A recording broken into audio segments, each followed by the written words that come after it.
नमस्कार. आजच्या भागामध्ये आपण बघूया, इथे भानुशाली आता ज्यूस वगैरे घेत बसलेले असतात आणि आकाश त्यांच्याकडे रागानेच बघत असतो आणि आकाशला आठवत असतं मिस्टर भानुशाली जेव्हा त्यांच्या घरी येतात तेव्हा इथे भूमीसाठी गजरा घेऊन आलेले असतात आणि तो गजरा ते भूमीच्या हातामध्ये देत असताना त्यांना भूमीच्या बोटातली अंगठीसुद्धा दिसते आणि ॲडव्होकेट भानुशाली म्हणत असतात की हे काय भूमी मॅडम, तुमच्या बोटामध्ये अंगठी साखरपुडा झाल्यानंतर आपल्यामध्ये या बोटामध्ये अंगठी घालतात ना, तर तुमच्या बोटामध्ये आधीच ती अंगठी आहे. तुमचा काय साखरपुडा वगैरे झालाय की काय? तेव्हा इथे ॲडव्होकेट भानुशाली आता भूमीच्या बोटातून ती अंगठी तोडून काढून टाकतात. तेव्हा इथे भूमीच्याच हातामध्ये ती अंगठी दिली जाते. आकाशने घातलेली अंगठी आता इथे पकडणे तोडून भूमीच्या हातामध्ये दिलेली बघून आकाशला खूपच जास्त वाईट वाटतं. त्यानंतर इथे ॲडव्होकेट भानुशाली आता आकाशला एक लूक देत असतात आणि एकीकडे ज्यूससुद्धा पित असतात. तेव्हा इथे रागिनी म्हणत असते की ॲडव्होकेट भानुशाली, आपल्याला केसबद्दल जे काही डिस्कशन करायचं आहे आपण माझ्या रूममध्ये जाऊन करूया का? रूममध्ये जाऊन बसूया. तेव्हा ॲडव्होकेट भानुशाली म्हणतात की ठीक आहे, आपण बसूया. तेव्हा जात असताना पुन्हा आकाशकडे ॲटिट्यूडमध्ये बघतात आणि म्हणत असतात की आकाश, अरे मगाशी मी तुला सांगायला विसरलो, खूप महत्त्वाची गोष्ट तुला सांगायची आहे. भूमी मॅडमच्या हातामध्ये घातलेली तू अंगठी ती मीच तोडून काढली ना, कारण त्या बोटामध्ये मला अंगठी घालायची आहे. आणि सॉरी मी तुला दाखवायला विसरलो. खरं तर मी मगाशीच तुला दाखवणार होतो, पण बोलता बोलता राहून गेलं. आणि इथे ॲडव्होकेट भानुशाली आपल्या खिशामधून आता एक रिंग काढतात आणि इथे आकाशला दाखवत असतात. तेव्हा इथे आकाश इकडे तिकडे बघत असतो. तेव्हा ॲडव्होकेट भानुशाली म्हणत असतात की आकाश इकडे बघ, ही बघ मी सुद्धा भूमी मॅडमसाठी रिंग आणलेली आहे आणि अशीच अंगठी होती ना.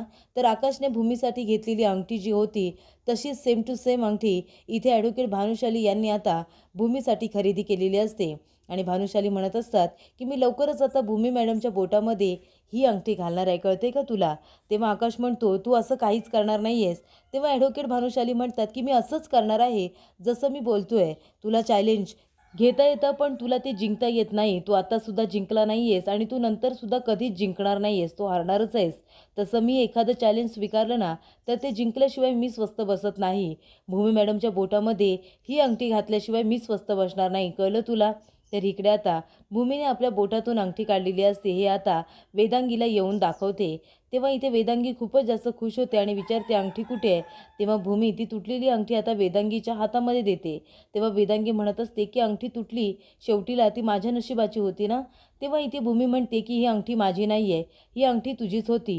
हे सगळं जे काही झालं त्याच्यामध्ये माझी खरंच काही चुकी नव्हती, तरीसुद्धा सगळा दोष हा मलाच मिळाला.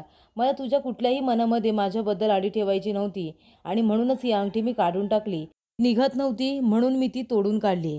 तेव्हा इथे भूमी म्हणत असते, हे बघ वेदांगी, तू प्लीज माझ्याबद्दल कुठलाही गैरसमज तुझ्या मनामध्ये ठेवू नकोस.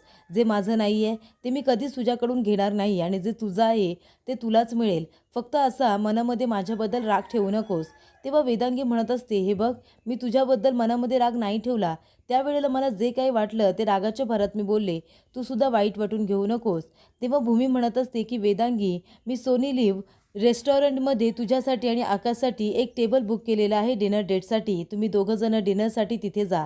तेव्हा इथे वेदांगी म्हणत असते की भूमी, एवढं सगळं करायची खरंच काही गरज नव्हती अगं. माझं आणि आकाशचं बोलणं झालं आहे आणि माझ्या मनामध्ये आता तुझ्याबद्दल राग नाही आहे. तेव्हा इथे भूमी म्हणत असते, ते सगळं असलं तरीसुद्धा तुम्ही दोघंजणं तिथे जा, मला बरं वाटेल. कारण माझी चुकी नसताना मला खूप काही ऐकावं लागलं आहे, पण आता मला त्याचं प्रायश्चित्त करायचं असं समज. तेव्हा तू आठवणीने आकाशला सांग आणि त्या ठिकाणी तू जाऊन पोच. मी आता आशा करते की तुझ्या मनामध्ये माझ्याबद्दल कुठलीही अडी नसेल.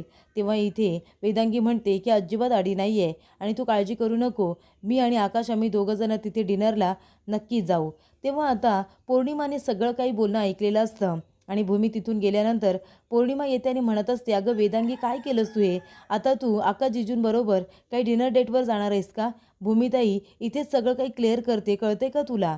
तेव्हा इथे ती सॉर्ट आऊट करण्याचा प्रयत्न करते असं पौर्णिमा म्हणते. तेव्हा इथे वेदांगी म्हणत असते की ती सॉर्ट आऊट करण्याचा प्रयत्न करते, पण मी सॉर्ट आऊट काही होऊ देणार नाही आहे. तेव्हा इथे पौर्णिमा म्हणते, ती तुझ्या नजरेमध्ये आणि सगळ्यांच्या नजरेमध्ये महान बनण्यासाठी हे सगळं करते आणि ती बनणारच. तेव्हा वेदांगी म्हणते, ती जे काही चांगलं करण्याचा प्रयत्न करते ना, ते सगळं कसं वाईटात बदलायचं हे मला बरोबर माहिती आहे. तर इकडे आता वेदांगी आकाशला फोन करते आणि म्हणते की आकाश, तुला सोनी लिव्ह रेस्टॉरंटमध्ये यायचं आहे. मी तिथे पोहोचले. मी माझ्या मैत्रिणीबरोबर गप्पा मारते. तू लवकरच पोहोच. तिथे एक टेबल ठेवलेला आहे. त्या टेबलवरती आम्ही दोघीजणी बसलो आहे. तिथे एक पाण्याची बाटली आहे आणि गुलाबाचं फूलसुद्धा आहे, असं तिने सांगितलेलं असतं. तेव्हा इथे फोन ठेवल्यानंतर रागिनी म्हणत असते की आकाश तिथे येणार आणि ते पाणी जेव्हा आकाश पिईल ना, तेव्हा त्याला तिथेच घेरी येईल आणि मग आपल्याला जो काही प्लॅन करायचा आहे तो करायचा. तेव्हा वेदांगी म्हणते, पण त्या पाण्यामुळे आकाशला काही त्रास तर होणार नाही ना? तेव्हा रागिनी म्हणते, असा कसा त्रास होईल? आकाश माझा भाचा आहे. त्याला त्रास होईल मी असं काहीच करणार नाही आहे. त्याला फक्त थोडीशी घेरी येईल, अजून काही नाही. तेव्हा इथे रागिनीला आठवत असतं, जेव्हा तिचा वाढदिवस असतो तेव्हा भूमीने तिथे तांडेल आणलेलं असतं आणि ती म्हणालेली असते की तुम्हाला पडद्यामागून जो कोणी त्रास देत होता, आज त्याला मी तुमच्या समोर आणणार आहे आणि तेच माझ्याकडून तुमच्यासाठी वाढदिवसाचं गिफ्ट असेल आणि तिथे तांडेलला आणलेलं असतं. तेव्हा इथे ऑफिसरसुद्धा राजकाकाला म्हणालेले असतात की ज्या ठिकाणी बॉम्ब ब्लास्ट झाला त्यांच्याशी तुमचा खूप जास्त संबंध आहे, कारण तुमच्या विरोधात खूप सारे पुरावे आम्हाला मिळालेले आहेत आणि राजकाकांना अरेस्ट झालेली असते. तेव्हा रागिनी आपल्या मनामध्ये म्हणत असते की भूमी, तुझ्यामुळे आकाश त्या तांडेलपर्यंत पोहोचला आणि माझ्या नवऱ्याला या सगळ्या प्रकरणामध्ये मला फसवावं लागलं. आता एकदा का हा प्लॅन सक्सेसफुल झाला की तू घरातून बाहेर जाणार आणि माझ्या डोक्याचा तापसुद्धा लवकरच बाहेर जाईल. तर इथे आता आकाश आलेला असतो आणि वेदांगीची वाट बघत असतो. तेव्हा ठरल्याप्रमाणे आता इथे बाटलीमध्ये जे काही पाणी असतं ते आकाश पितो आणि आकाशला आता घेरी यायला सुरुवात होते. तर त्या रेस्टॉरंटमधल्या काही माणसांना आता इथे हाताशी सुद्धा रागिनीने धरलेलं असतं. जेव्हा आकाशला घेरी येते तेव्हा सगळेजण त्याच्याजवळ धावत पळत येतात आणि आता त्याच्या मोबाईलवरून इथे भूमीला फोनसुद्धा केला जातो. भूमी आता स्वयंपाक करत असते आणि ती स्वतःमध्येच मग्न असते, आकाशचा विचार करत असते. तेव्हा इथे भूमीला आठवत असतं की वेदांगीला ती म्हणालेली असते की जे माझं नाही आहे ते मला तुझ्याकडून कधीही नको आहे. जे तुझं आहे ते तुला मिळणारच. फक्त आता माझ्याबद्दल तुझ्या मनामध्ये कुठलीही अडी ठेवू नकोस, असं भूमी आता वेदांगीला म्हणालेली असते. तेव्हा आता स्वयंपाक करत असताना लाईट जातात. तेव्हा इथे भूमी जाते, कॅन्डल घेऊन येते आणि ती तिथे आता लावून ती स्वयंपाक करत असते. तेव्हा इथे भूमीला आठवत असतं की वेदांगी आणि आकाश दोघंजणं डिनर डेटला गेलेले आहेत. दोघंजण एकमेकांना आय लव्ह यूसुद्धा म्हणतात, एकमेकांना रोजसुद्धा देतात आणि एकमेकांना प्रेमाने घाससुद्धा भरवतात आणि दोघंजणं आपली डिनर आणि डेट दोघेही खूप जास्त एन्जॉय हे करत असतात. तेव्हा इथे भूमीला आता आठवत असते की ते दोघंजणं खूपच आनंदाने डिनर करत असतील, पण असं काहीच होत नाही. भूमीला आता फोन येतो. तेव्हा ते म्हणत असते, आकाश मला का फोन करतोय? आता त्याने प्रत्येक वेळ हा वेदांगीला दिला पाहिजे ना, हा मला का फोन करतोय? तेवढ्यातच भूमी आता फोन उचलते. तेव्हा रेस्टॉरंटमधून दादा म्हणत असतात की हे बघा, इथे एक माणूस आलेला आहे, त्याला चक्कर आली आहे आणि त्याच्या फोनमध्ये तुमचा नंबर होता म्हणून तुम्हाला फोन करण्यात आला आहे. तेव्हा इथे भूमी धावत पळते. त्याने म्हणते की आकाश काय झालं? तेव्हा आकाश म्हणतो, भूमी अगं तू इथे काय करतेस? मी वेदांगीची वाट बघतोय. मला थोडीशी घेरी आली होती, बाकी काही नाही. तेव्हा भूमी म्हणते, आकाश तुला अशी कशी घेरी आली? हे बघ चल आपण डॉक्टरांकडे जाऊया. तेव्हा आकाश म्हणतो, भूमी डॉक्टरांकडे जाण्या इतपत काही झालेलं नाही आहे. मी खरंच बरा आहे. मी दिवसभर बाहेर होतो ना, तेव्हा कदाचित मला चक्कर आली असेल, बाकी काही नाही. तेव्हा भूमी म्हणत असते, आकाश तू हे काय बोलतोयस की तुला काहीच झालेलं नाही आहे? मला जर यांचा फोन आला नसता तर काय झालं असतं? यांचा मला फोन आला तर येताना माझी काय अवस्था झाली होती कळतंय का तुला? तुझ्या काळजीने मला काय करावं काही कळत नव्हतं. तेव्हा इथे भूमी म्हणत असते की आकाश तुला काही झालं असतं तर मी काय केलं असतं? तेव्हा आकाश म्हणतो की भूमी मला काही झालं नसतं, कारण तुझं प्रेम आणि तुझी काळजी माझ्याजवळ होती ना. तेव्हा इथे भूमी म्हणते की माझं प्रेम? तेव्हा आकाश म्हणतो आपल्या मैत्रीचं प्रेम. ते दोघंजण एकमेकांच्या हातात हात देऊन बोलत असताना तिथे वेदांगी आलेली असते आणि त्या दोघांना एकत्र बघून वेदांगीला राग येतो आणि ती लगेचच तिथून निघून जाते. तर हा सगळा वेदांगीच्या आणि रागिनीच्या प्लॅनचा भाग असतो. त्यानंतर भूमी म्हणत असते की आकाश चल आपण डॉक्टरांकडे जाऊया. तेव्हा आकाश म्हणतो अगं वेदू इथे येणार आहे ना. तेव्हा इथे भूमी म्हणत असते की वेदांगीला मेसेज करून ठेव की तुला बरं वाटत नाही, आपण दवाखान्यात जातोय, तिला आता जाऊ दे घरी. तेव्हा इकडे आता भूमी घरी आल्या आल्या वेदांगीच्या रूममध्ये येते.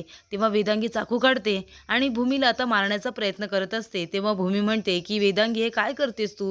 तो चाकू तू बाजूला ठेव बरं. तेव्हा इथे वेदांगी म्हणत असते, हे काय करतेस गं तू भूमी? माझ्याबरोबर किती चांगुलपणा आणून बोलतेस आणि इथे मला डबल क्रॉस करण्याचा प्रयत्न करतेस. माझ्या आकाशला माझ्यापासून दूर करण्याचा प्रयत्न करतेस. आकाशबरोबर डिनर डेटवर गेली होतीस ना तू? खरं खरं सांग. तेव्हा भूमीला हे ऐकून खूपच मोठा धक्का बसतो. तर पुढील भागामध्ये आपण बघूया. इथे वेदांगी भूमीला म्हणत असते की तुला माहिती आहे ना, तुझ्यामुळे आमच्यामध्ये मिसअंडरस्टँडिंग होत आहेत. मग जा ना या घरातून, निघून जा. हे बघ, माझ्या आकाशच्या आयुष्यातून लवकरात लवकर निघून जा. मला तू आत्ताच्या आता प्रॉमिस कर की हे घर सोडून निघून जाशील आणि पुन्हा इथे कधीच परत येणार नाही. तेव्हा भूमी आता वेदांगीला प्रॉमिस करते आणि म्हणते, तुला जसं वाटतंय तसंच होईल आणि मी तसंच करेन.